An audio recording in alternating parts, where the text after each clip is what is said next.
வணக்கம். திருக்குறள் எல்லோருக்கும் வாழ்க்கை வழிகாட்டி. எந்த வயதிலும் எந்த நிலைமையிலும் இது நம்மை மெதுவாக நல்லதொரு பாதைக்கு அழைத்துச் செல்லும் நெறி. நாள் ஒன்றுக்கு 2 நிமிடம் மட்டும் கேளுங்கள்.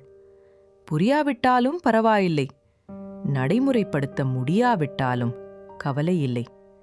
கேளுங்கள், மெதுவாக உங்கள் மனதில் ஒரு மாற்றம் உருவாகும். கடினமான நேரங்களிலும் கூட அது உங்களை அமைதியாகத் தூக்கும். உங்கள் வருகைக்கு நன்றி. லைக் பண்ணுங்கள், சப்ஸ்கிரைப் பண்ணுங்கள். வாங்க, இன்று நம்ம திருக்குறளை தொடங்கலாம். இன்றைய குறள் அதிகாரம் 15 பிறனில் விழையாமை. குறள் எண் 142.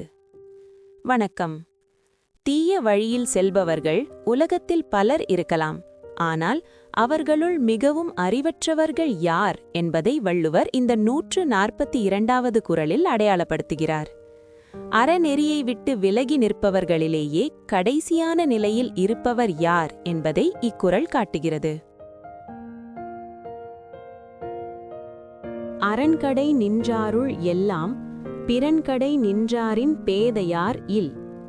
அறநெறிக்கு வெளியே நின்று தீய செயல்களை செய்பவர்கள் பலராக இருந்தாலும் பிறனுடைய வீட்டு வாசலில் அவன் மனைவியை விரும்பி நிற்பவரை விட பெரிய முட்டாள்கள் வேறு யாரும் இல்லை. இதுவே மிக கீழான அறியாமை என்று வள்ளுவர் எச்சரிக்கிறார். தர்மத்திற்கு புறம்பாக நடப்பவர்கள் பல வகைப்படுவர். ஆனால் மற்றவனின் இல்லறத்தை தீய நோக்கத்துடன் அணுகுபவன் எல்லா வகையிலும் தன் மதிப்பை இழக்கிறான். இது அவனது அறியாமையின் உச்சகட்டமாகும். இத்தகைய செயலில் ஈடுபடுபவர் சமூகத்தின் பார்வையிலும் அறத்தின் பார்வையிலும் கடைநிலை மனிதராகவே கருதப்படுவார்.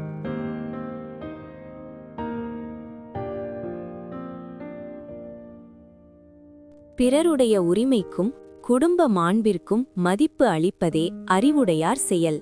அத்தகைய பண்பை போற்றி வாழ்வோம். நாளை 143வது குறளுடன் சந்திப்போம். உங்கள் மனம் நிம்மதியாய், உங்கள் வாழ்வு நிலைத்ததாக இருக்க நமது சேனலுடன் இணைந்திருங்கள். வீடியோ பிடித்திருந்தால் லைக் செய்யவும் மற்றும் புதிய ஞான கருத்துக்களை பெற சப்ஸ்கிரைப் செய்ய மறக்காதீர்கள்.